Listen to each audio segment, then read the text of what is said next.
Ok, muy buenas tardes. Bienvenido pues a esta tarde interactiva.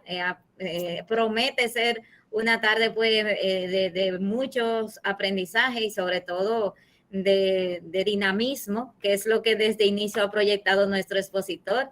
Darle la bienvenida al doctor Carlos y sobre todo tomarse ese tiempo para compartir sus experiencias pues con nosotros. Bienvenido de manera muy formal a nuestra Universidad Nacional Pedro Enríquez Ureña. Y nada, esperar disfrutar con usted, pues, de estos grandes aprendizajes. Le paso la palabra a nuestra decana.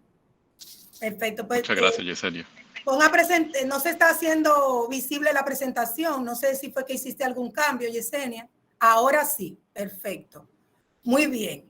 Bueno, pues nada, para la Universidad Nacional Pedro Enríquez Ureña y especialmente para el Decanato de Humanidades y Educación es todo un privilegio contar con la participación en esta conferencia del doctor Carlos Manuel Abaunza, doctor en sociología, antropología, con un currículum que le voy a comentar brevemente un poquito, pero no quería dejar pasar la oportunidad de agradecerle que haya aceptado nuestra invitación, que haya, a pesar de que se encuentra tan lejos y que la hora hay unas 5 o 6 horas de diferencia, Carlos, ¿verdad? Más o menos. Sí, 6. Aquí son las 10 de la noche. Y desde el momento en el que lo invité a participar en este webinar, pues me dijo inmediatamente que sí. E inmediatamente tengo el tema que quiero compartir con los estudiantes. Agradecerle infinitamente esa disponibilidad, ese compromiso que ha demostrado con nosotros y realmente para nosotros es un privilegio tenerlo aquí con nosotros, Carlos. A nuestros estudiantes, pues desde el primer momento también entusiasmado. Yo solo informé hace más de 2 semanas que íbamos a tener este encuentro.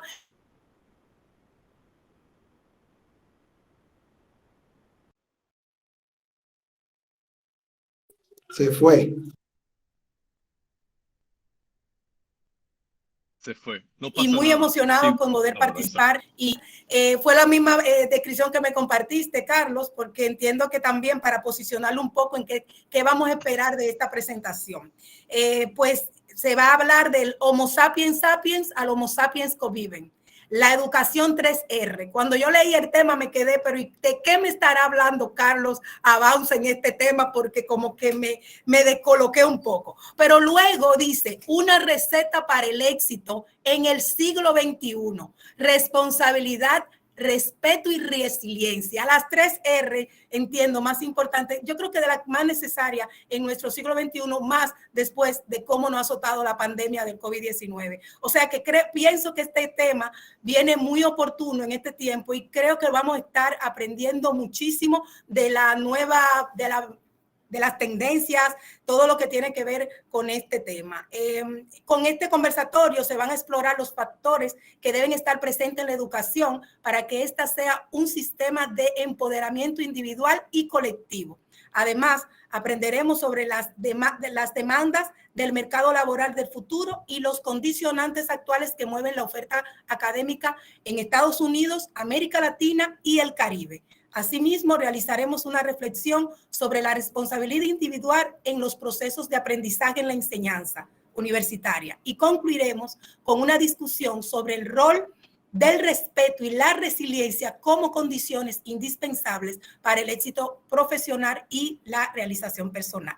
Nuestro invitado especial, el doctor Carlos Manuel Abaunza, es un académico, investigador y consultor costarricense, quien cuenta con un doctorado en sociología y antropología por la Universidad Complutense de Madrid y un postdoctorado de la Universidad Americana en El Cairo, en estudios sobre migración y refugio. Como docente tiene más de 20 años de experiencia impartiendo clases en América Latina, en los Estados Unidos, en Europa. Además, como investigador lleva más de 10 años especializándose en el estudio de las migraciones con énfasis en los ejes de migración y desarrollo, migración de entorno y tráfico y trata de personas.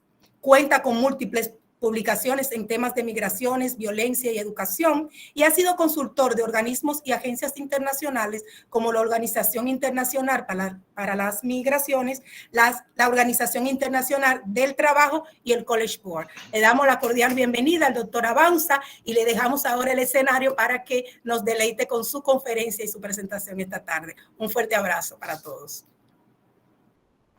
Muy bien, muchísimas gracias por la presentación y sobre todo muchísimas gracias por la invitación. Le agradezco a la señora decana y a la universidad, a Yesenia, por por haberme extendido esta invitación y por estar ahora presentes. En realidad, para todos los que estamos en la plataforma conectados en este momento, que veo que somos 155, si ustedes se tomaran en serio escuchar esta presentación y participar sobre todo, yo creo que podría ser una presentación transformacional. Así como, por ejemplo, mucha gente le paga a un coach de vida o un business coach, invierten miles de dólares para hacer ese tipo de consultorías. Y les transforman en realidad su forma de pensar, su modus operandi en los negocios. Así podría ser esta presentación, que en realidad sea un proceso de bifurcación entre un antes y un ahora. Esto se los digo con conocimiento de causa. Y el tema es que en realidad en América Latina estamos destinados, lamentablemente, a ser los pobrecitos del barrio. Hay causas, hay factores macro que lo han generado así. Mientras que Estados Unidos y Canadá están en la punta, en lo que se conoce en el sistema mundo como lugares core, como lugares que producen conocimiento, que producen servicios, que producen. Nosotros estamos destinados a lo contrario, al consumo casi que pasivo de las cosas. Y entonces el tema es que no tiene por qué ser así. Y nosotros tenemos en la educación la posibilidad de salirnos de esa lógica y montarnos en el primer mundo. Y digamos que lo que pienso compartir con ustedes en un poquito menos de una hora es justo cómo hacer ese salto de ser dependientes a ser constructores de nuestra vida y de nuestra realidad. Así que por favor, Yesenia, pasemos a la siguiente. La presentación que tengo para hoy, que sé que es más o menos de unos 50 minutos, yo soy muy respetuoso con los tiempos y ya hemos consumido 15 entre cuestiones tecnológicas y la presentación. Tenemos lo siguiente, la educación en nuestros días. Quiero hacer una breve reflexión sobre qué es la educación en nuestros días, luego las ocupaciones del presente y del futuro, que esto va a ser muy interesante para ustedes. Luego, ¿para qué estudiar? ¿Para quién estudiar y cómo estudiar? Finalmente voy a terminar con el tema de por qué le llamo a esta presentación del Homo sapiens al Homo conviviens y hablar de las 3 R's de la educación, y con eso más o menos concluimos. Quiero que por favor, en cualquier momento que ustedes tengan un comentario, una pregunta, que no estén de acuerdo con alguien, con algo de lo que estoy diciendo, no levanten la mano, no envíen un chat, díganlo, abran su micrófono por favor y díganlo para que esto se vuelva interactivo. A mí me interesa mucho escuchar lo que ustedes piensan, que no sea solo una comunicación de aquí hacia allá, sino que sea un diálogo, porque yo también aprendo. Y eso es parte del secreto de mi éxito profesional, de que yo siempre me ubico en la silla del estudiante, incluso en este momento. Bueno, vean ustedes, brevemente, la educación universitaria. Para los que no están estudiando educación, probablemente lo que les voy a decir sea muy chocante. La educación en el mundo entero, específicamente la educación pública, por no decir todo tipo de educación, fue fundamentada, fue fundada, fue puesta en escena para crear una mano de obra barata pero cualificada. Ojo, una mano de obra para explotar, pero que sea cualificada, porque el tema era, a mí qué me sirve un campesino que no sepa ensamblar las partes de un radio. Entonces hay que educar al campesino para que me sepa ensamblar esto y yo pagarle lo mínimo. Así nace la educación, como un sistema de la educación pública, ¿verdad? O sea, la educación a las masas. La educación a las élites siempre ha tenido otra lógica, pero la educación a las masas, en la que estamos ustedes y en la que he estado yo toda mi vida. La educación ha sido un sistema de control y ha sido un sistema para crear una mano de obra explotable. Ojo, ojo, es muy chocante esto, porque uno piensa, pues nosotros somos de las élites y tenemos acceso a la educación. Sí, sí, sí, pero la lógica detrás es una lógica que no invita a que nosotros nos empoderemos de nuestras vidas, sino justo lo contrario. Mientras más empoderados están los empresarios, los políticos, los productores, menos empoderados nos quieren a nosotros. Eso es una realidad. Con lo cual hay que saber en cuál juego estamos para poder, ojalá, quebrar las reglas del juego y salirnos de la lógica. Siguiente, por favor. Sí, sí, incluso, o sea, la educación siempre ha sido así. Estoy diciendo la educación a las masas. Cuando ustedes ven la educación a las élites, por ejemplo, yo he tenido la oportunidad de dar clases a las élites. Y resulta que son clases, por ejemplo, en donde los grupos más grandes son de 5 personas. Ojo. E incluso, habiendo 5 personas, uno tiene como profesor a un asistente de investigación o de enseñanza. O sea, hay 2 profesores por 5 estudiantes, con todos los recursos del mundo, etcétera, etcétera. O sea, nosotros no vemos eso. Todo lo demás que no sea ese tipo de élite ha sido creado con esta lógica de crear una mano de obra cualificada para ser explotada. Eh, Perdón, Yesenia, podríamos pasar a la anterior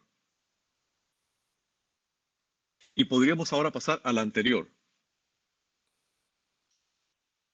A mí me gustaría que alguien me diga, por favor, ¿qué es esta foto?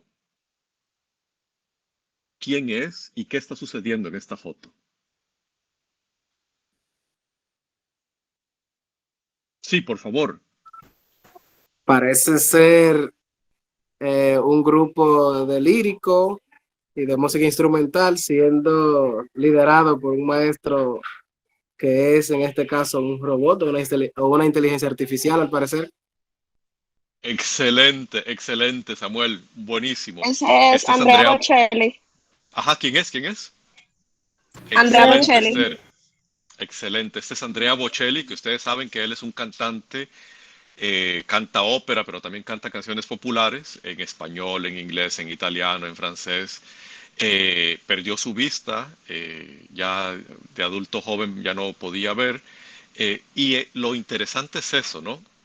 Vean ustedes que tenemos a una persona ciega que no puede seguir las instrucciones de un director de orquesta. Pero en este caso, el director de orquesta, como dijo Samuel, es un robot. Esto sucedió en el 2005. Nunca, siempre se había puesto, en cuestiones de robótica, siempre se había puesto eh, el techo, el techo de cuánto puede hacer un robot, con el tema de que, bueno, un robot puede abrir puertas, puede cerrar esto, puede hacer llamadas, pero nunca va a poder hacer algo tan complejo como dirigir una orquesta. Y entonces varios científicos, tecnólogos, se juntaron e hicieron lo que parecía imposible, y es de que un robot tenga la capacidad de escuchar a todos los instrumentos de la orquesta, a la voz o las voces cuando hay coro, y hacer de director con el tempo, con todo lo que esto involucra.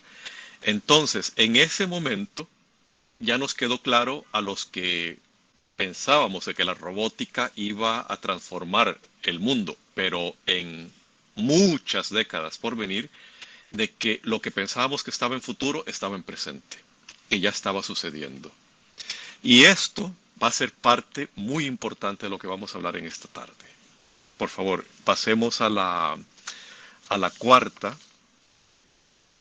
A mí me gustaría, gracias, me gustaría preguntarles nuevamente, abrir el micrófono y decirles, ¿qué es esto?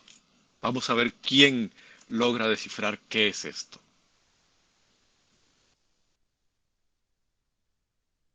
Ahí prácticamente, si los tuviera enfrente en un auditorio, tendría algunos regalos Esto como parece. para dar, ¿no? Entonces, sí, ¿qué Se es? Por favor, escucha. Edwin.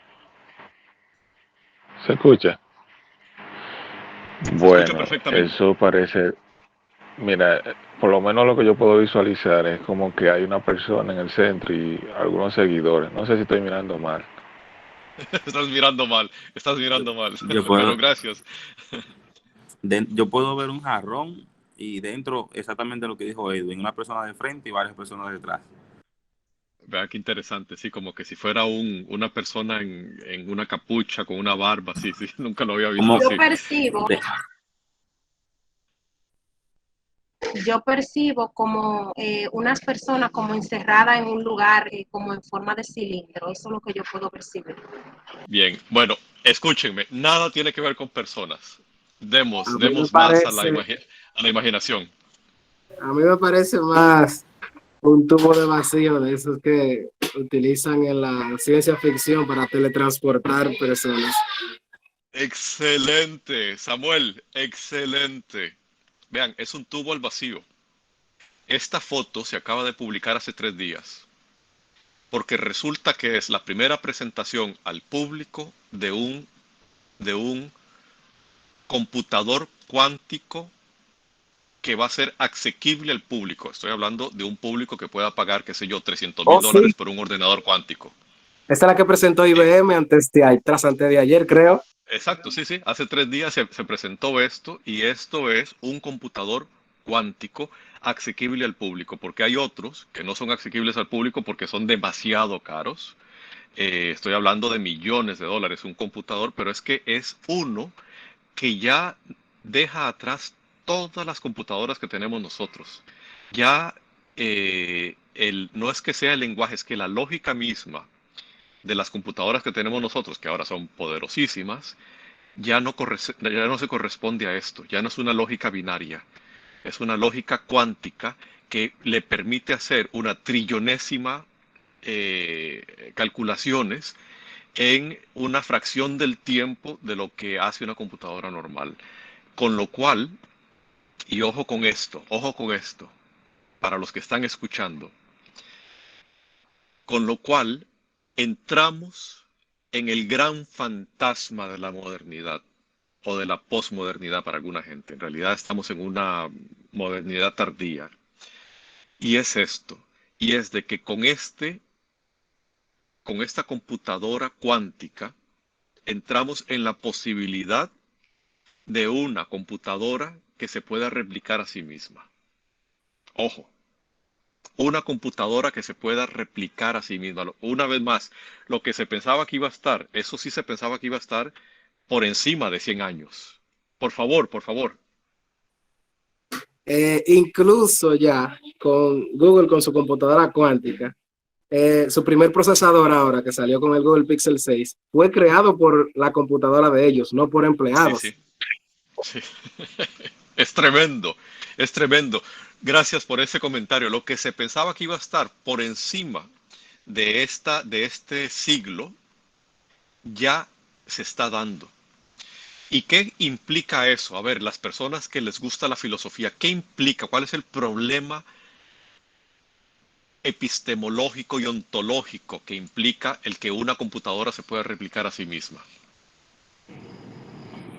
bueno, Por favor.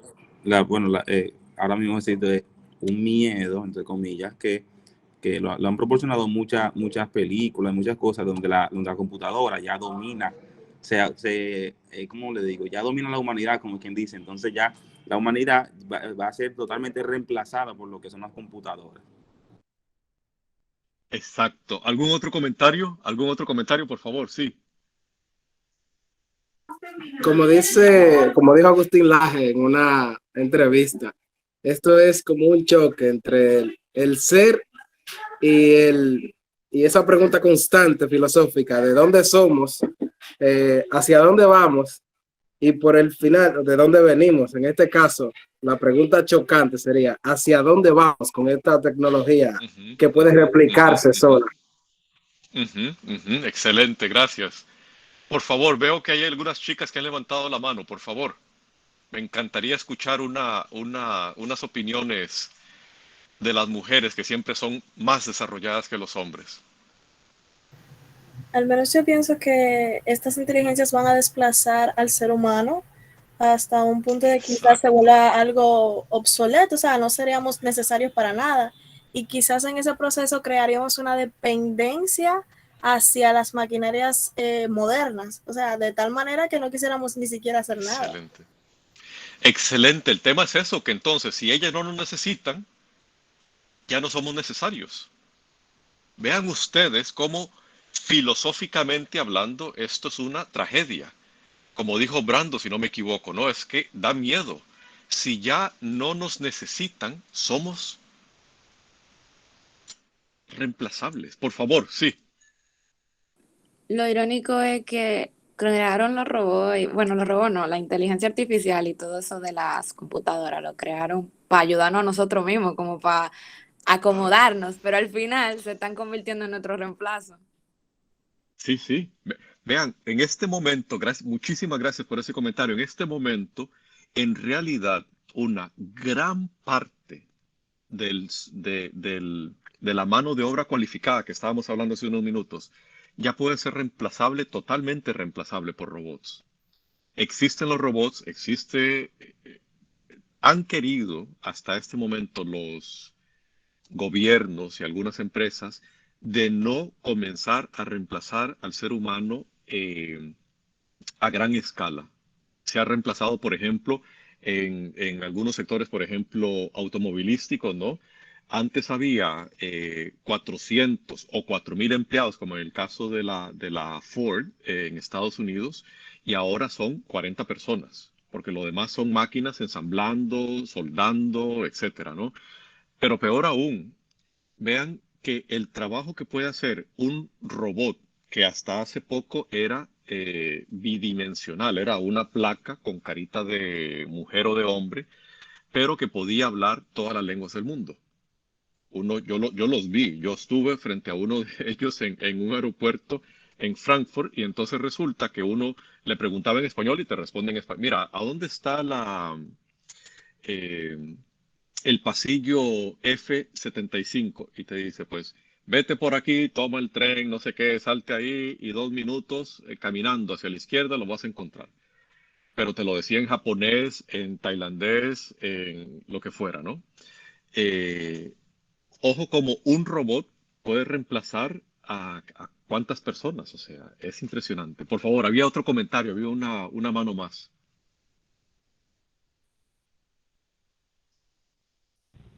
Bueno, Sí, si no hay... yo tengo, Sí, sí, por favor, sí. Yo había bueno, levantado la cosa sería, yo tengo ahora mismo una inquietud, por ejemplo, si ya la máquina no nos necesitan, ¿verdad? Y ya seríamos, nosotros damos la herramienta de ellos para poder seguir su producción y ahora ya no nos necesitan para poder controlar su producción. La pregunta no sería, ¿qué va a pasar o cómo lo van a hacer? Ahora la pregunta sería, ¿cuándo pasaría? ¿En qué momento ya la máquina tomarían todo el control? Sí, sí, sí, sí.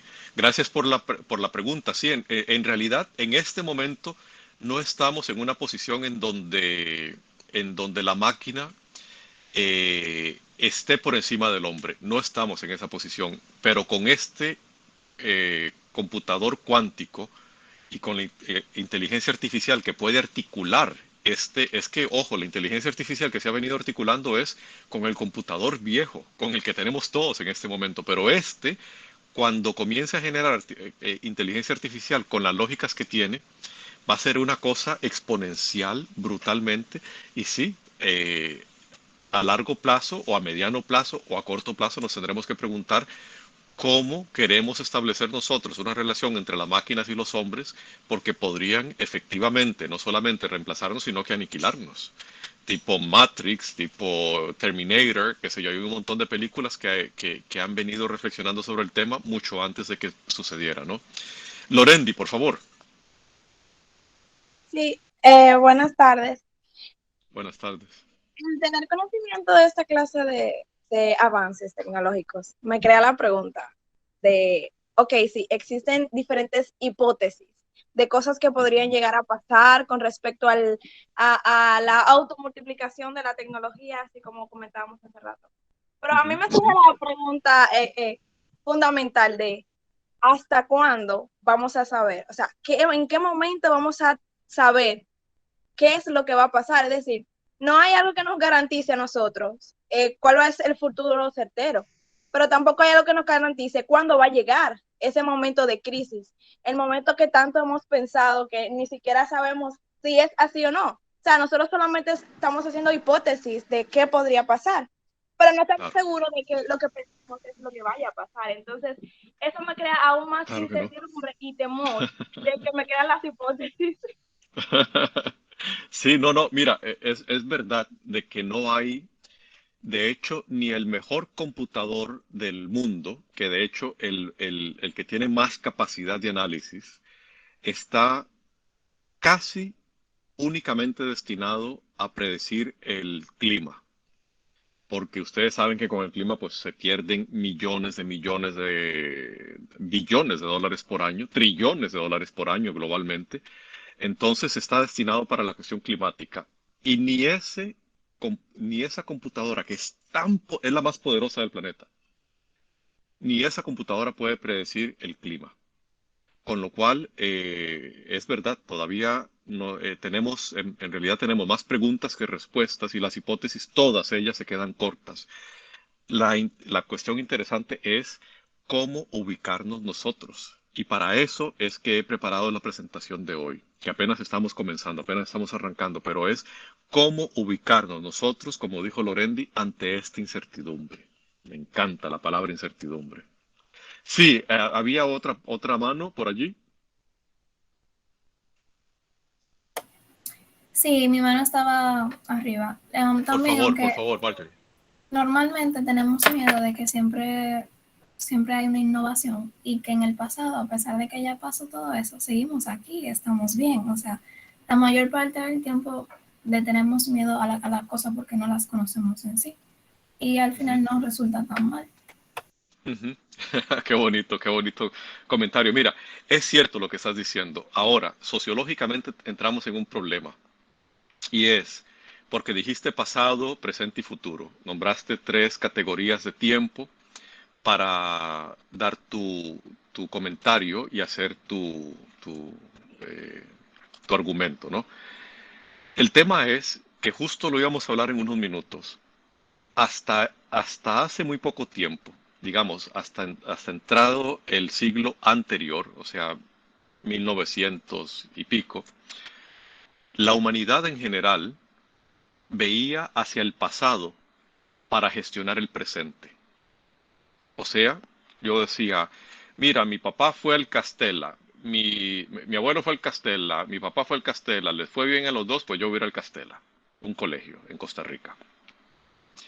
En el campo, mira, nosotros vamos a coger agua de tal río, allí fue mi bisabuelo, allí fue mi abuelo, allí fue mi papá, ahí voy a ir yo porque sé que no está contaminada. Llevamos muchas generaciones bebiendo de ese río y sé que no está contaminada, entonces voy a seguir por ahí. Siempre hemos visto el pasado para gestionar el presente. Cambió. A partir de la Segunda Guerra Mundial, la humanidad como humanidad comenzó a ver hacia el futuro. Ojo lo delicado, y una vez la palabra incertidumbre, una vez más. Vemos al futuro para gestionar el presente. Nunca había sucedido eso en la humanidad, nunca. No había las condiciones tecnocientíficas para eso. Eso ha creado lo que llamamos en sociología la sociedad del riesgo. Y es que uno dice, mira, vamos a poner la plataforma 5G, vamos a ponerla en todo el mundo. Y uno dice, sí, pero es que he escuchado de que la plataforma 5G, ¿verdad? Cuando esté operando, es una frecuencia tan fuerte y tan invasiva de que puede generar muchos problemas en el cuerpo, tipo cáncer, tipo déficit atencional porque no nos concentramos, tipo lagunas mentales y en la naturaleza también. De hecho, alguna gente estaba publicando en estos días de que ahora las telas de araña, las arañas que siempre han tenido esta inteligencia natural de hacer obras de arte, en lugares en donde hay 5G ahora están apareciendo las telas de araña totalmente difusas. No hay un centro, o sea, totalmente una cosa así descalabrada. No podemos hablar en este momento de que hay una correlación perfecta, que hay una causalidad entre una cosa y la otra, pero sí que hay una correlación. Y entonces ahora uno dice, vamos a poner una planta. Vean, el mundo entero está entrando en una dinámica de una necesidad de reinvención de las energías. Por ejemplo, ustedes han estado siguiendo, me imagino, el tema de unos migrantes que llegaron a Bielorrusia y que querían pasar a Polonia para entrar como migrantes refugiados y tal a la Unión Europea y no los han dejado. Y entonces ya 12 personas se han muerto de frío porque está entrado ya el invierno, ¿no?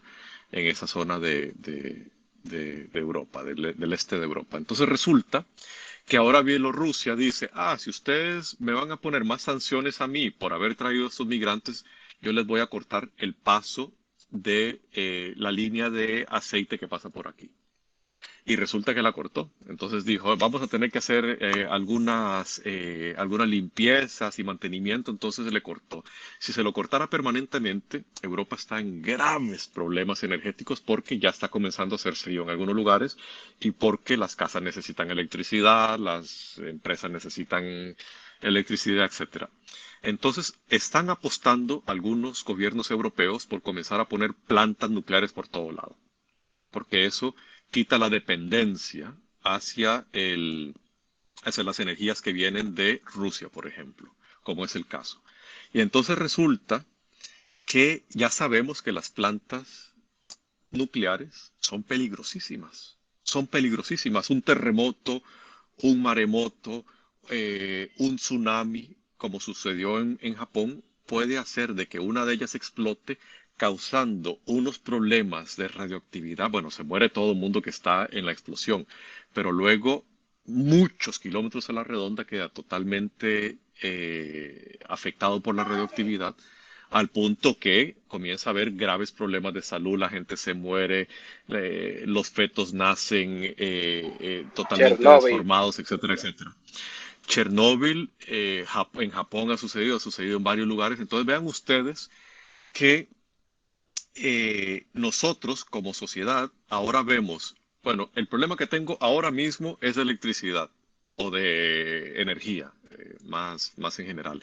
Entonces, ¿qué importa? Si voy a poner una planta nuclear y si tengo un problema con la planta nuclear, pues veo a ver cómo me la juego, cómo hago para que no haya una catástrofe. Entonces ahora nosotros gestionamos el presente con el futuro, con lo cual crea unas lógicas en donde no nos podemos situar bien. Siempre hay una incertidumbre constante porque no sabemos qué es lo que va a venir. Ese es el punto principal. Vamos a continuar, por favor. El tema es cómo nos ubicamos nosotros. ¿Para qué estudiar?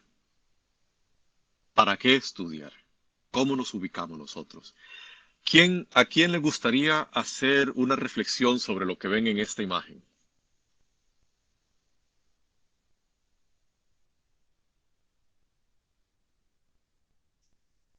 Pero eso es lo que estamos Por favor. hablando, profe, creo, si no me equivoco. ¿Y qué? Dímelo. La fuerza, Interpreta la imagen, por favor. la fuerza laboral era que llevaba el hombre, ahora el hombre está siendo llevado.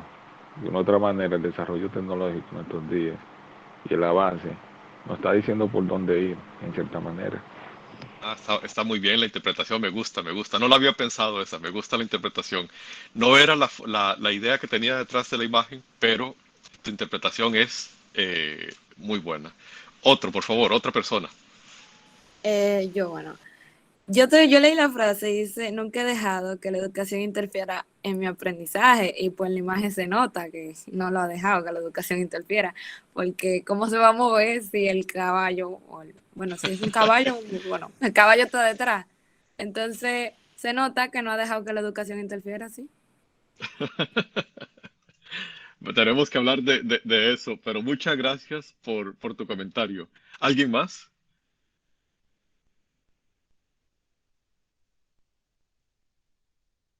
Sí, el tema es este, vean. La pregunta en realidad es ¿para qué estudiar? ¿Para qué estudiar? ¿A quién le gustaría darme una respuesta de ¿para qué estudiar? Por favor. Ok, yo puedo decir. Bueno, realmente es una pregunta que realmente se hace la mayoría de personas, que yo veo que se la hacen, de ¿para qué yo voy a estudiar? ¿Para qué yo voy a hacer eso? Realmente estudiar genera un sinnúmero de conocimientos que nos ayuda para nuestra mañana, por así decirlo.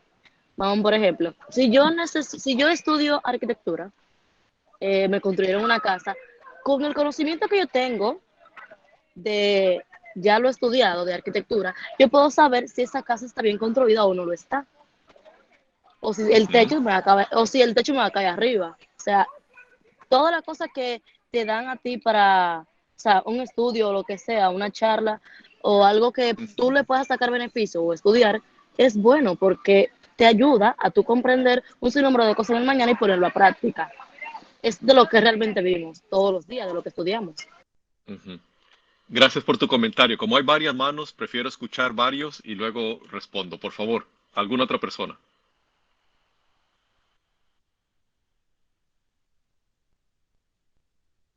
Abran el micrófono, por favor, y hablen, por favor. Bueno, yo puedo. Sí, Ok. por favor.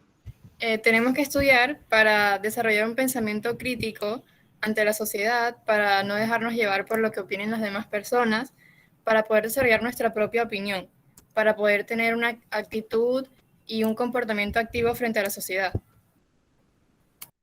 Qué bonito eso. Muy bien. Gracias. Otra persona. Sí, abran su micrófono y hablen. Sí. Ok, yo entiendo que estudiar nos sirve para un sinnúmero de cosas y es una pregunta que a menudo los jóvenes de hoy en día se la hacen. ¿Para qué yo voy a estudiar? ¿De qué me sirve ir a mí a la universidad? ¿O qué yo gano con aprender de geometría, de trigonometría? Y como decía la compañera anterior, la primera que habló sobre esto, son conocimientos que en algún momento de la vida nosotros vamos a aplicar, o sea, no están de más. El saber no está de más. Y estudiar no es solamente para obtener una licenciatura y lucrarse de eso, sino para yo tener una propia identidad, conocer el fondo de las cosas y saber por qué lado, por qué camino yo me voy a regir. Gracias. Me gusta. Muy bien. Muchas gracias. ¿Alguien más? Diana, por favor.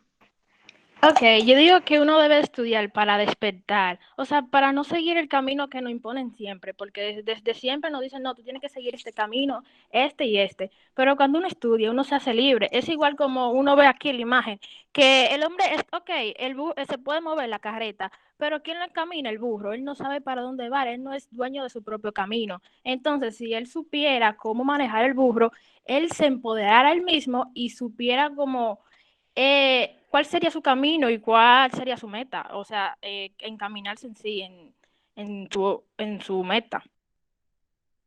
Excelente, Diana. Ya ahí te estás acercando mucho a lo que yo quería decir con respecto a la imagen. Edwin, por favor. Me gustaría partir de la frase que dice que enseñar es enseñar a aprender a vivir mejor. Se supone que quien aprende vive mejor, porque es un conocimiento que tú adquieres para hacer mejor las cosas. Ahora, ¿para qué estudiar? Para estar mejor se supone que debería ser eso, pero partiendo del análisis con el cual empezó, usted decía que es de Costa Rica, ¿cierto? Sí, sí. Nosotros estamos aquí en el centro. que Estados Unidos está allá arriba, nosotros somos los consumidores, mientras ellos son productores. Y me llegó a la mente en el ámbito de nosotros, Santo Domingo, ¿para qué estudiar? O sea, muchos de nosotros lo que empezamos a pensar es en beneficios económicos y el valor que se le da al enfoque academicista en nuestro país, que ha ido decayendo y nos hace valiente a nosotros al estar por lo menos en esta charla y estar también estudiando. Y entiendo que nosotros estudiamos es para garantizar un mejor estilo de vida, independientemente de los valores que se le está dando actualmente a la educación y la preparación académica. Excelente, excelente, Edwin. Muchísimas gracias por ese comentario. Vean, en realidad, como decía Edwin, ¿no? Como comencé la presentación, el tema de la educación no debería ser necesariamente,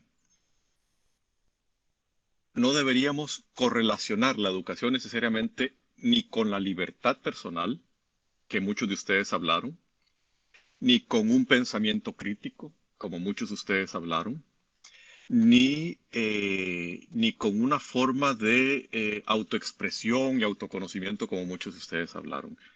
No fue y no sigue siendo la idea de la educación, como dijimos en algún momento.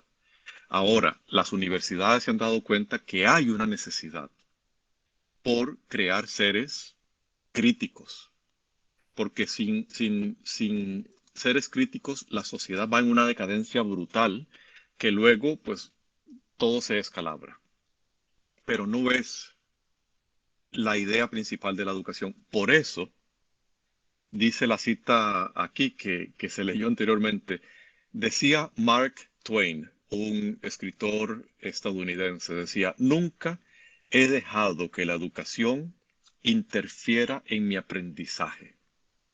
¿Por qué? Porque él estaba consciente de que la educación no es necesariamente correlacional al aprendizaje. Le meten a uno conocimientos para ser un buen empleado. Quiero que me entiendan eso. Si ustedes no entienden esa lógica casi que esclavista, es para ser un buen empleado. Ustedes saben cuál es la lógica detrás de poner a un niño en un kinder a que se siente 8 horas en un pupitre, en una mesa, con una silla. La lógica es que luego, cuando se gradúe de un colegio, pueda estar en un supermercado pasando cosas y cobrando ahí en la caja sin tener que levantarse al baño durante las 8 horas. Esa es y eso estoy poniendo un supermercado, pero ahí mismo caemos la gente que trabaja en los bancos. Toda atención al cliente es una cuestión de sentarse un montón de horas, ojalá sin tener que ir al baño, ojalá sin tener que beber agua, ojalá sin tener que comer, etcétera, etcétera. Ojo, la lógica del amaestramiento, adiestramiento de los cuerpos es una cuestión totalmente mercantilista. Ustedes tienen que entender eso para poder capitalizar lo que estoy a punto de decir en la presentación, que es en realidad la verdadera sustancia de esta tarde.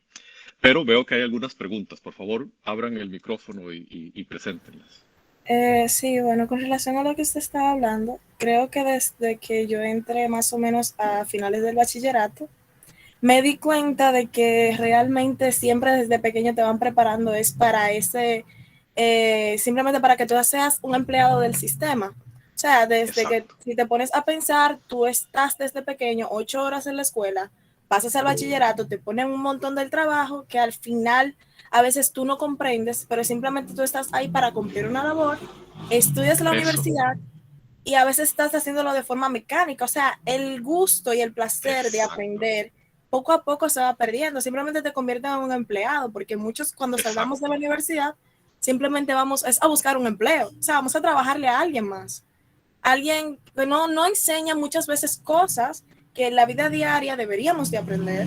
Entonces creo que en esa parte la educación o el aprendizaje se ha quedado un tanto atrás, simplemente se ha vuelto algo mecánico, algo que mi hermano vio hace 5 años, yo veré dentro de 5 años también, o sea, como que no cambia. Me encanta, excelente, excelente. Vi que hay otras manos más.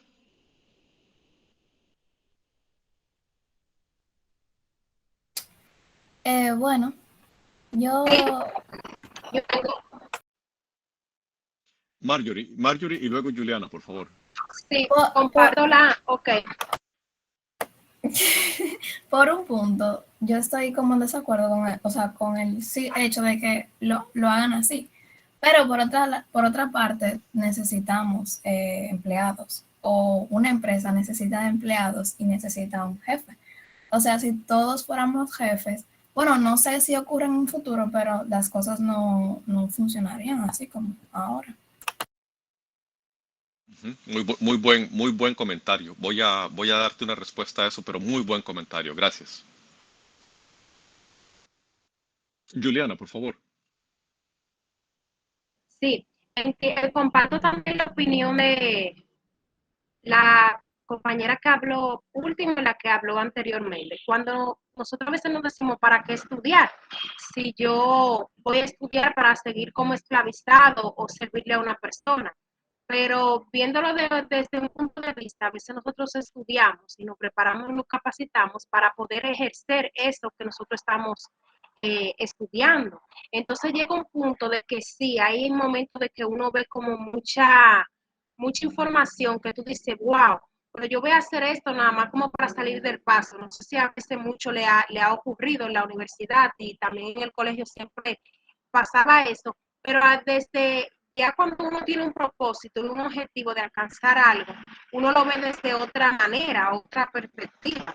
Pero debemos de tomar en cuenta que sí, porque hay veces tú dices, bueno, ¿para qué estudiar? Pero a veces uno estudia con un objetivo de tener quizás su empresa propia, crear una microempresa, para tener un título de validar y ser alguien, porque en nuestro país, aquí en República Dominicana, el que no tiene un título no es nadie, a ti no te toman en cuenta para nada. Si tú tienes un título, solamente tú eres bachiller, el trabajo tuyo, tú sabes que tú vas a ser ama de casa, vas a trabajar quizás como mayordomo en una compañía, pero tu nivel no va más de ahí, aunque tú tengas una habilidad natural o un instinto de tu poder capacitar y desarrollarte.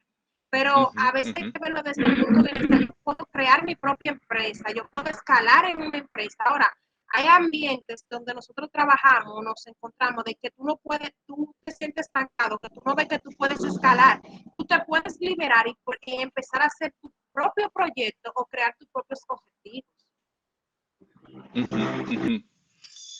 Gracias por el comentario. Sí, el problema es el siguiente, y es que uno, en tanto y cuanto uno esté pensando en que la formación profesional es para servir de empleado, entonces uno está cayendo en la lógica del esclavismo, y el esclavo es uno.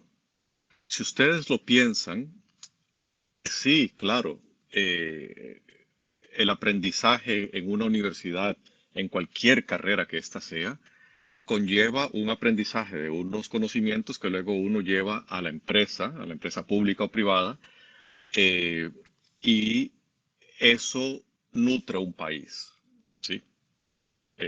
A grandes rasgos estamos hablando. Entonces, es verdad que hay una lógica de intercambio, que uno podría no estar en desacuerdo con esta lógica. El problema es que si ustedes ven bien, las empresas a nivel mundial continúan empoderándose de una trillonada y de un poder tipo monopolios impensable, mientras que los empleados continúan cada vez con un poder adquisitivo menor, con menos tiempo. Literalmente hemos entregado nuestro tiempo, es decir, nuestra vida por un salario, ¿sí? Todavía en República Dominicana, yo pasé 5 años en República Dominicana, todavía en República Dominicana mucha gente vive, digamos, holgadamente, pero muchas otras tienen 2 o 3 trabajos, trabajan los sábados, y los domingos prácticamente es para ir a hacer compras al supermercado y abastecer las cosas y no sé qué, y luego otra vez en esa rueda ¿cómo se dice? De hámster, ¿no? Del ratón ahí en la rueda, Monotonía, un ciclo. Claro, es un ¿Qué le círculo decimos? vicioso. Ciclo vicioso, decimos aquí. Claro, Claro, es un círculo vicioso, pero me entienden la imagen, ¿no? El ratoncito este que está en la misma rueda todo el tiempo, ¿no? Sí, claro. Eso es peligrosísimo, aceptarlo nosotros, porque luego uno abre los ojos y uno dice, ¿qué ha pasado con mi vida? Se acabó. Y entonces te entregan una pensión que en algunos momentos, hace algunos 20 años, era como para darte 3 años para que la vivas y te morís, ¿no? Ahora no, ahora... Pero esa no es la idea de la educación. La idea de la educación, ya que hemos avanzado en poder formular un pensamiento crítico, autónomo, desarrollado, complejo, la idea de la educación es dos cosas. Una, lograr una autorrealización, ¿sí? Ojalá que no te digan tus padres que estudiar, ni te diga la empresa que estudiar, sino algo que te llene como ser humano, ¿sí? Una autorrealización y otra, que era parte de la argumentación que veníamos generando, poder darle respuesta a las problemáticas actuales y ojalá las del futuro. Son dos como las dos manos, ¿no? O los dos lados de una moneda. Uno es la autorrealización por sobre todo. Entre ellos está la libertad, creerse o sentirse uno integrado en una sociedad de manera crítica, responsable, etcétera. Pero la otra es el darle respuesta a las cosas que están sucediendo ahora y las que se nos avecinan. Con lo cual, la imagen esta es justo lo contrario, ¿no? En Centroamérica se dice que no hay que poner la carreta delante de los bueyes. Y es que hasta el momento eso es lo que hemos estado haciendo nosotros en toda América Latina, por no decir en todo el mundo. Y es de que trabajamos, nos formamos para ser empleados, o sea, para trabajarle a otro. La lógica es desquebrajar eso. Pasemos a la siguiente imagen, por favor. Y van a ver ustedes ahora, todos estos datos los he tomado de el Fondo Económico Internacional, que hacen investigaciones longitudinales, eso significa a lo largo de muchísimos años. Entonces, hacen la misma investigación 5 años, 5 años después, 5 años después, 5 años después. Y entonces van generando un cúmulo de conocimiento que luego le permite predecir algunas tendencias a los investigadores. Entonces, vean ustedes que aquí estamos de qué quieren o qué van a estudiar o qué piensan estudiar los millennials. Y vean ustedes, los millennials son ustedes, ¿no? Digamos, ya no es su generación, pero todavía caen dentro de esta gran masa que alguna gente le ha llamado millennial, y es de que los trabajadores normales son la línea blanca. Pues los trabajadores normales hacia el 2027, o sea, estamos hablando de 5 años, ni siquiera 10 años, a 5 años a distancia, los trabajadores normales, o sea, los que van a una fábrica, los que van a una empresa, los que van a un lugar a trabajar, van a descender y van a estar por encima de los trabajadores independientes. Si yo, como decía la compañera, si yo soy arquitecto, ¿por qué le tengo que vender mi tiempo, mi conocimiento, mis destrezas, mis habilidades a una empresa? ¿Por qué no monto yo la mía? O que me paguen por contrato.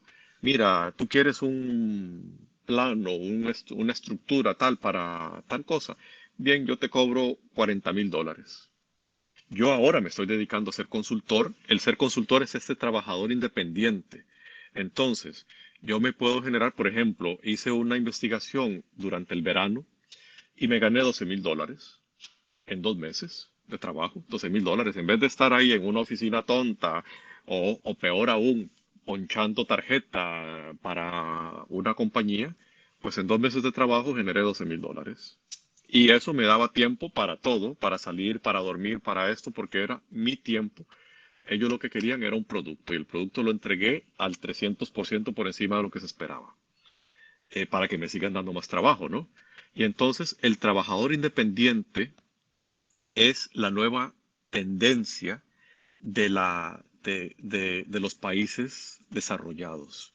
Nosotros pudiéramos hacer eso perfectamente. Claro, Edwin, eso quisiéramos los que estamos despiertos de decir, ¿y por qué le tengo que trabajar a una empresa? Si yo hubiera hecho la misma investigación, si yo hubiera hecho la misma investigación desde la plataforma de la universidad en la que trabajo, me hubieran pagado $2,000, que me pagan $1,000 para ese tipo de cosas, $1,000 por mes. Entonces, yo hubiera ganado $2,000 por los 2 meses, ¿no? 1,000 y 1,000. En cambio, como trabajador independiente, generé $12,000 sin tener que cumplir ningún horario y haciendo algo que me gusta y me llena y que además tiene un impacto social importante. Ojo. Sí, yo he Vamos a vivido la pasar a la experiencia en siguiente. parte, Carlos. Sí, dime, por favor. Escúchame, sí. Yo le he vivido la experiencia en parte, porque para el diciembre pasado yo generé, creo que fue el doble de lo que yo podría conseguir en un trabajo formal, vendiendo productos y accesorios de celulares y teléfonos. Pero yo pienso, de manera breve, para no interrumpirte mucho, yo pienso que hay dos monstruos que tenemos que derribar. El primero quizás podría ser por la falta de experiencia, o las edades quizás de la mayoría de nosotros aquí que somos, no es si somos, porque yo soy ya adulto, muchos adolescentes, y es la idea de lo que debería ser. Uno tiene una idea de lo que debería ser. Y conforme a eso se han respondido las preguntas, y era un poquito difícil dar al blanco con lo que tú estabas diciendo. Lo segundo es, que es el monstruo más grande de Latinoamérica, es el sistema político.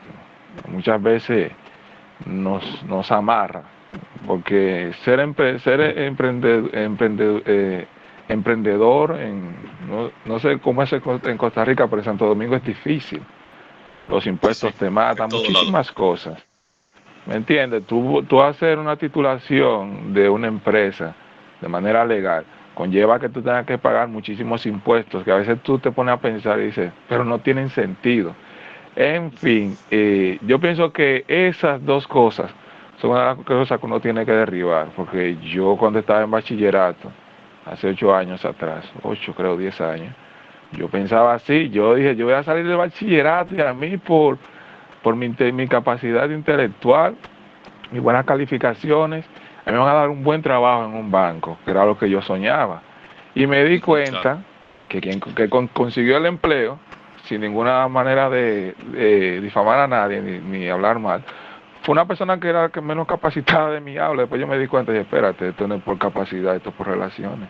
Eso, muchísimas gracias. Sí, definitivamente hay que derribar varias barreras, varios muros que nos hemos puesto y que nos han puesto sobre todo, especialmente desde el norte, con el Fondo Monetario Internacional, con el Banco Mundial. O sea, hay toda una macroestructura, incluso global, de que hace de que los países subdesarrollados se mantengan en ese nivel de dependencia, ¿no? Sin embargo, también esos países, esas grandes lógicas, también le permiten a uno escaparse del saco. Y esa es la invitación. Vean ustedes, antes de pasar a la siguiente filmina, yo quisiera que me digan cuáles piensan ustedes que van a ser las ocupaciones, las profesiones más importantes de los próximos 20 años. A ver quién lo dice. Por favor, abran el micrófono y lo dicen. Sí.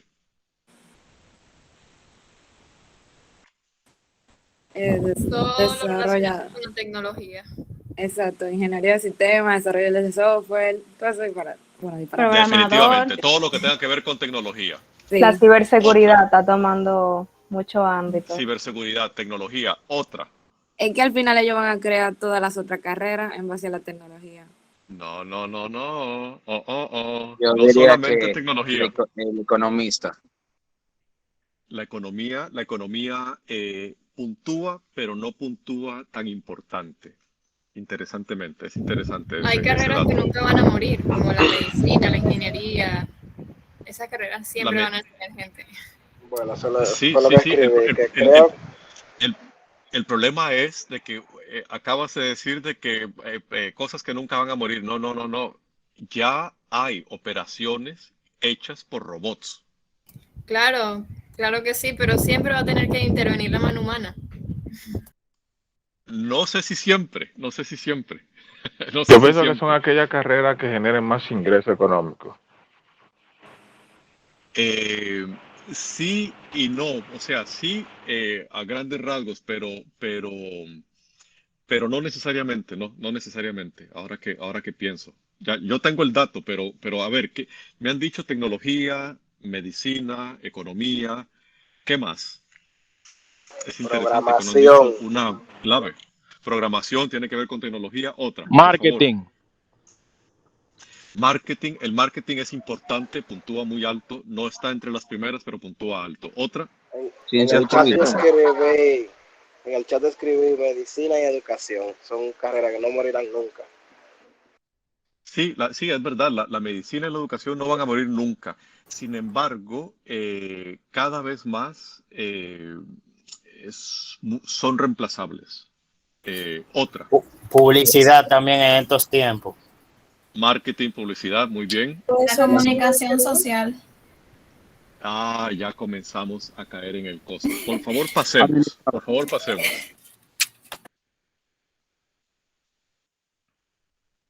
Pasemos. Ajá, las carreras del 2030. Inteligencia artificial, conocimiento y aprendizaje que tiene que ver con educación, neurociencia y educación, Electromecánica. nutrición y genética, medicina, mecatrónica y simulación. Ujú. Y sociología y comunicación, justo las últimas que se dijeron. Vean qué interesante. Vean qué interesante. ¿Por qué piensan ustedes? Porque las otras son como muy lógicas, ¿no? Como ya dijeron, ¿no? La medicina y la educación nunca van a morir porque se necesitan. O sea, eso nos vuelve lo que somos nosotros, ¿no? Estudiantes, etcétera, futuros profesionales.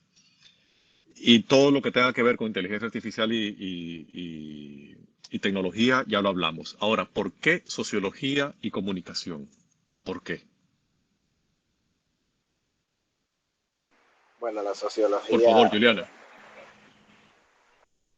Bueno, la comunicación para poder adquirir los conocimientos previos y comunicarle a las personas realmente lo que va a suceder y lo que se encuentra ya en el ambiente. Y también la sociología para introducir a la sociedad realmente con lo que viene y lo que se espera y lo que se está viviendo. Bien, bien. Por favor, Samuel.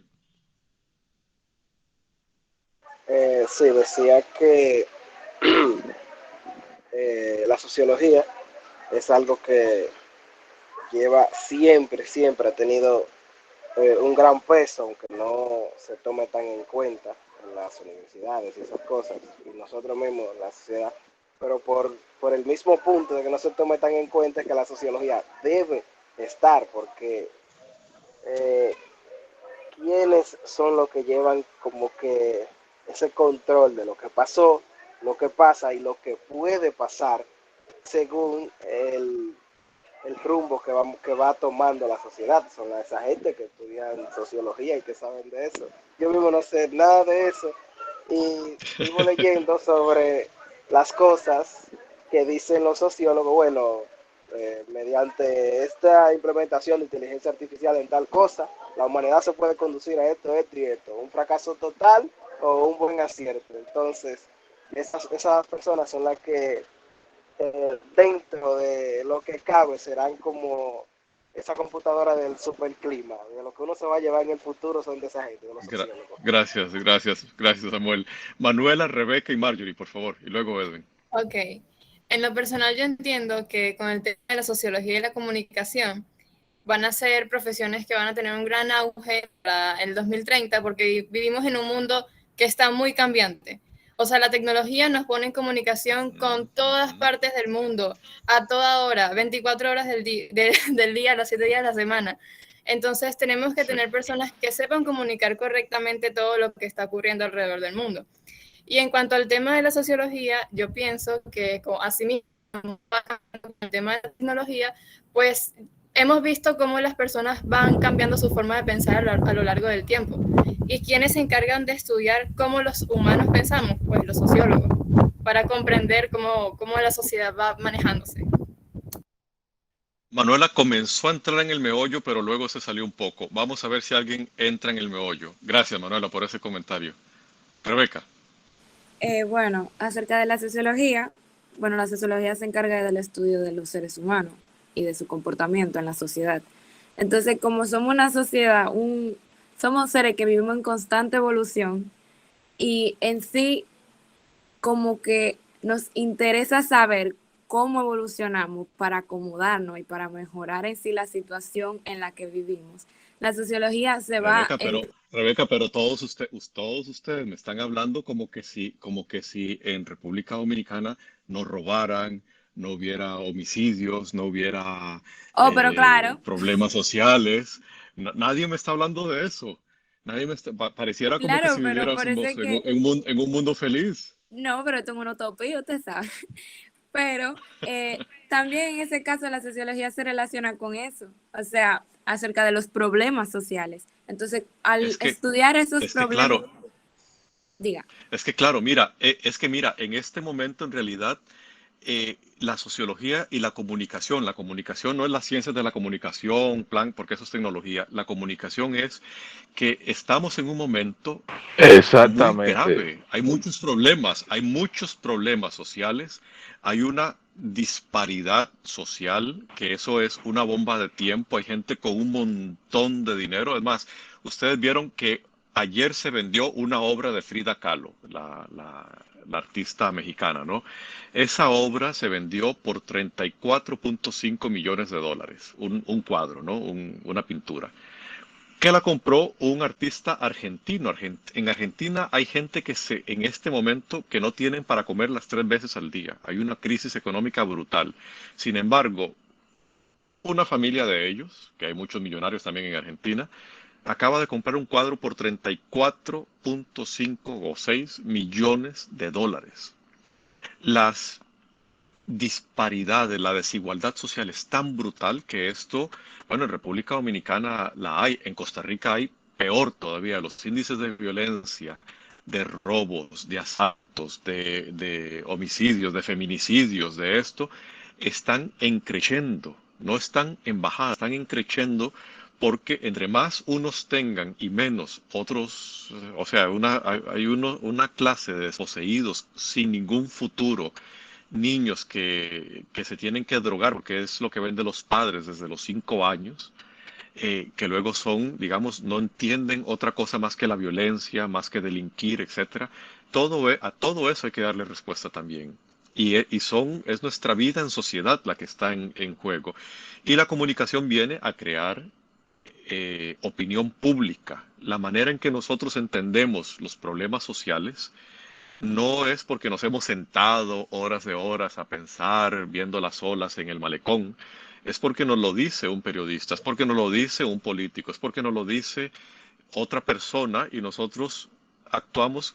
Por dicha, muchos de ustedes me dijeron al principio la cuestión del pensamiento crítico, porque en realidad es importantísimo llegar a esto, porque si no estamos perdidos en unos oleajes brutales de información cruzada, de desinformación, de no información, de mentiras, y no sabemos situarnos ante eso.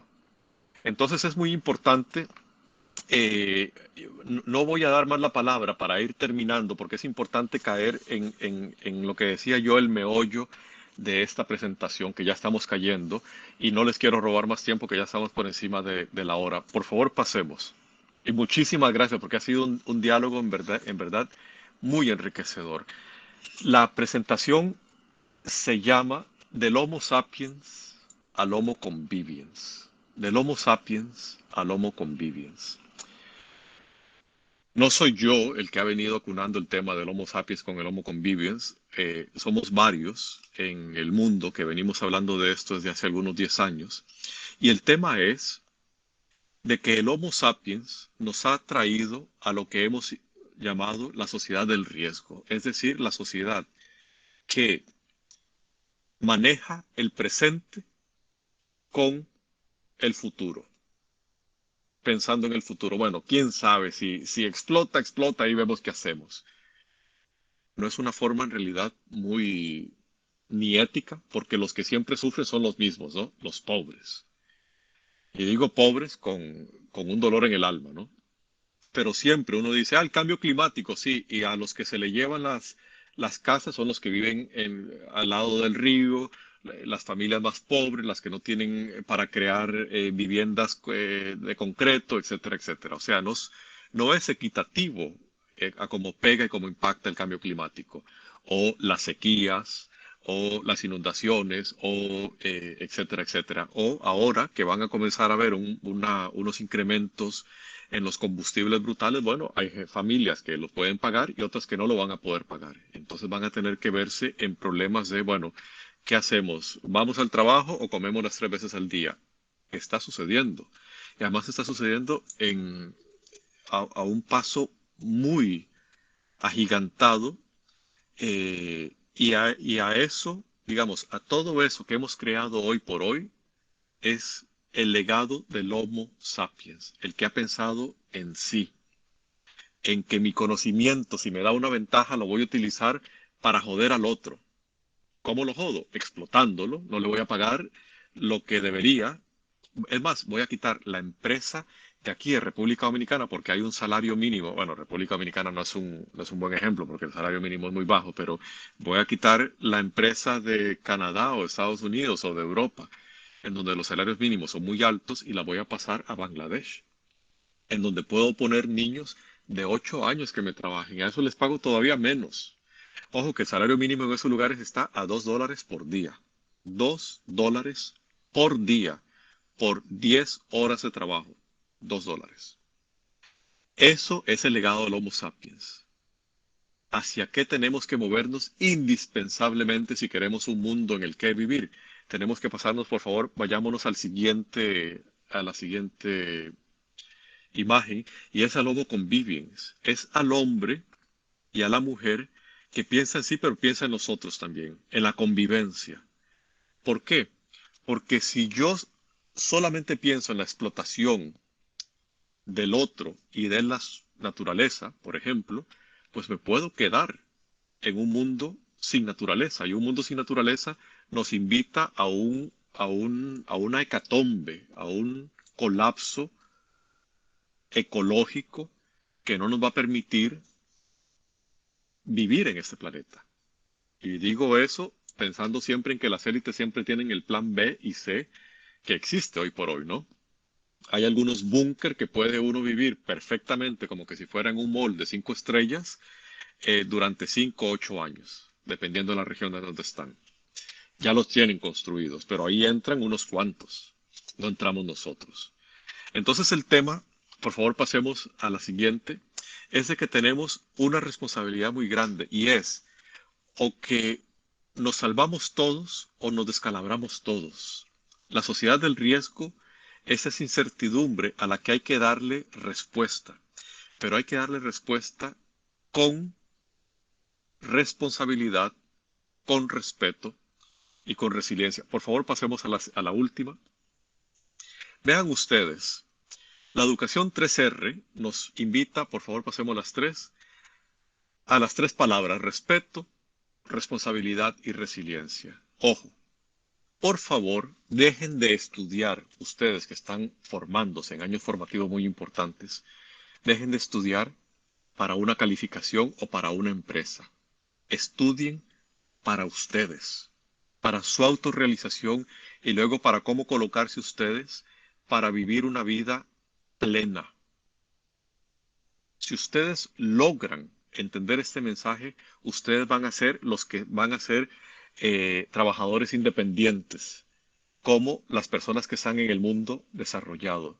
En el mundo desarrollado no todo el mundo logra hacerlo. De hecho, es un porcentaje mínimo. Estamos hablando entre un 14 y un 18% que lo logra hacer. Los demás son los mismos, los trabajadores. Ustedes van a Estados Unidos. Yo viví en Estados Unidos 10 años. En Boston, ustedes van a Boston y no todo el mundo estudia, y no todo el mundo es libre, y no todo el mundo puede ser trabajador independiente o empresario. La gran mayoría y esto es una ciudad bastante avanzada.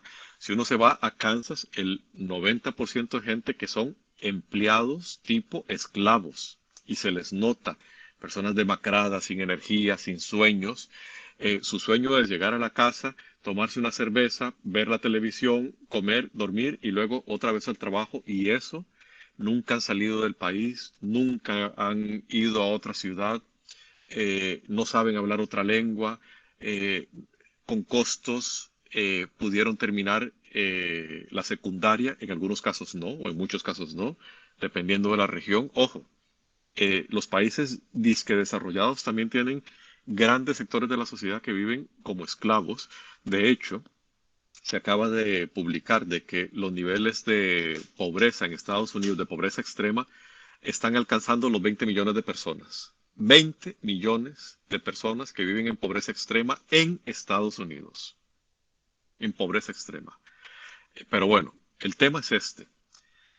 Cuando ustedes, a partir de ahora, cuando terminemos la presentación y tengan que estudiar para algo, leer algo, prepararse para algo, para una presentación, para un examen, para un trabajo final que tienen que escribir, ya no se conformen con hacer lo mínimo. Confórmense, como lo vengo haciendo yo desde hace años, con dar el 300%. Una palabra, vean, yo tengo, hoy estaba sacando la cuenta, más de 20 años de escolarización. Y por dicha he tenido la oportunidad de escolarizarme en América Latina, en Estados Unidos, en Europa, incluso aquí. Ha sido muy bello mi trayectoria académica y profesional, muy bella. Sin embargo, hablo varias lenguas, tengo un pensamiento crítico, capacidad de análisis, de síntesis, etc. Vean, sin embargo, en la última lectura que estaba haciendo yo para preparar una de las clases, me encontré con 3 palabras que yo no conocía. ¿Ustedes piensan de que yo continúo? No, no, no. Inmediatamente me meto, especialmente ahora con un teléfono, con una computadora, me metí a ver cuál era el significado de estas palabras y de 2 de ellas me tuve que irme y leer 10 minutos más o menos por cada palabra para entender la historia detrás de estos conceptos. No puede uno seguir como el burrito, así como ese señor, ¿no? de la imagen, que el caballo está detrás y él piensa que está mandando algo. Si tú ves una palabra y no entiendes su significado, es que eres esa persona. Eres esa persona. Es más importante el animal que está detrás tuyo, que por lo menos tiene conciencia de lo que está sucediendo. Tú ni siquiera eso. Cada vez que te piden algo y tú no das el 300%, tú eres o esa persona o eres el animal, porque en este mundo cada vez más competitivo, cada vez más incierto, o se inserta uno muy por encima de lo normal, ¿no? De esta clase que se conforma con lo mínimo, con dar lo menos que puede.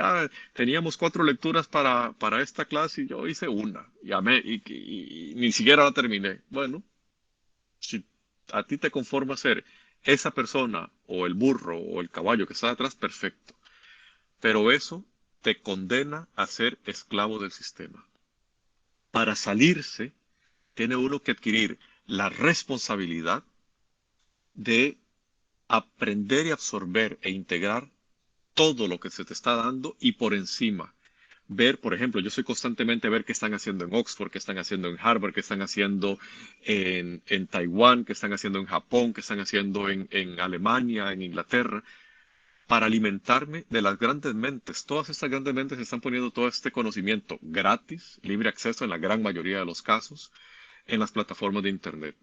Y si uno dice, es que yo no leo inglés, no, ¿qué importa? Yo leo textos en alemán y no sé alemán. Yo hago copy-paste y lo pongo en un Google Translate y me dice y entiendo perfectamente la idea. ¿Que no será perfecto? No es perfecto, pero entiendo perfectamente lo que están trabajando, las líneas temáticas, la metodología, etcétera, etcétera. No hay razón hoy por hoy para uno no salirse del saco.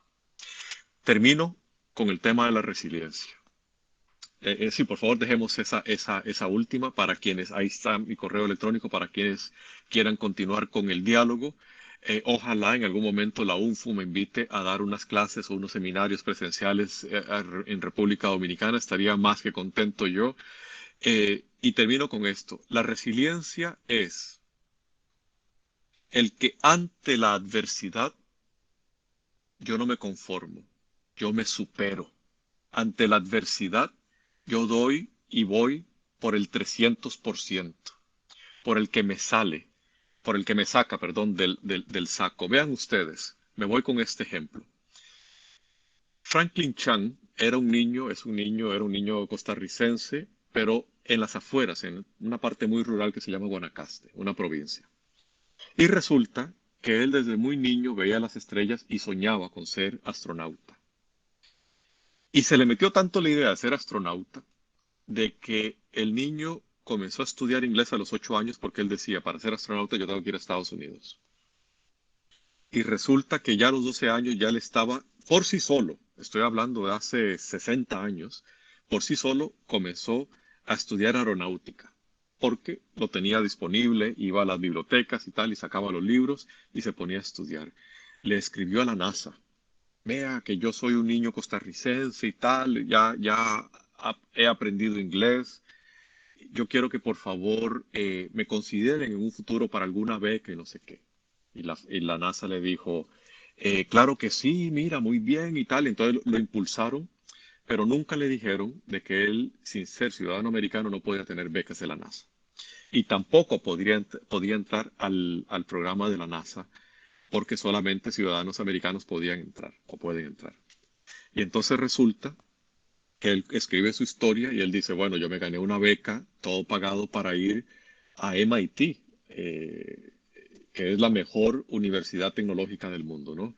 Dice, mi familia no tenía ni cómo pagar el boleto para yo ir allí, dice, entonces, entre los vecinos y tal, juntamos dinero, me fui, dice, ya yo tenía todo pagado, dice, hice mi bachillerato, hice mi maestría, hice mi doctorado, y resulta, dice, que ya con doctorado y tal, dice, estoy ya haciendo los documentos para entrar al programa de la NASA hasta que me dicen, por fin, una verdad que me la tenían oculta todo este tiempo, es de que sin ser ciudadano americano yo no podía entrar allí.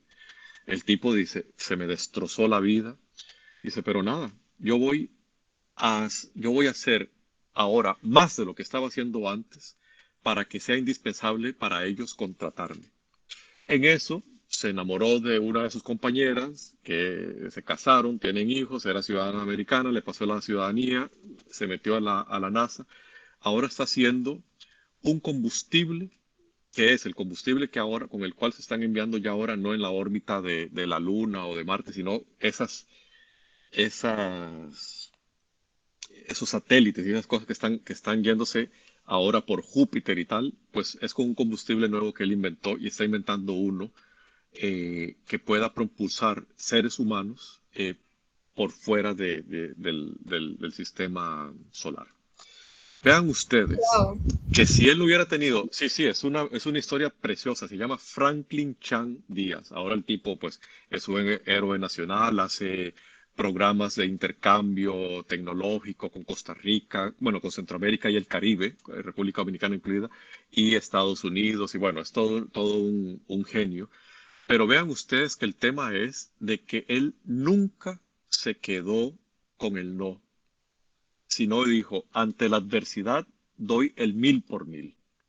Más que yo doy el 300%, ojalá pudiera dar el 1000 por 1000. Él siempre lo dio y vean lo que ha conquistado. Ustedes tienen la obligación de hacer lo mismo. Así que por favor, me despido dejándoles esta idea. Sálganse del saco. Vivan su educación como el evento más sagrado que habrá en sus vidas, porque es el que los va a individuar como seres responsables en sociedad, libres y críticos. Muchísimas gracias. Gracias a usted por la charla. ¿Cómo se aplaude? Muchísimas gracias, Carlos. Bueno, creo que nos hemos deleitado toda esta tarde.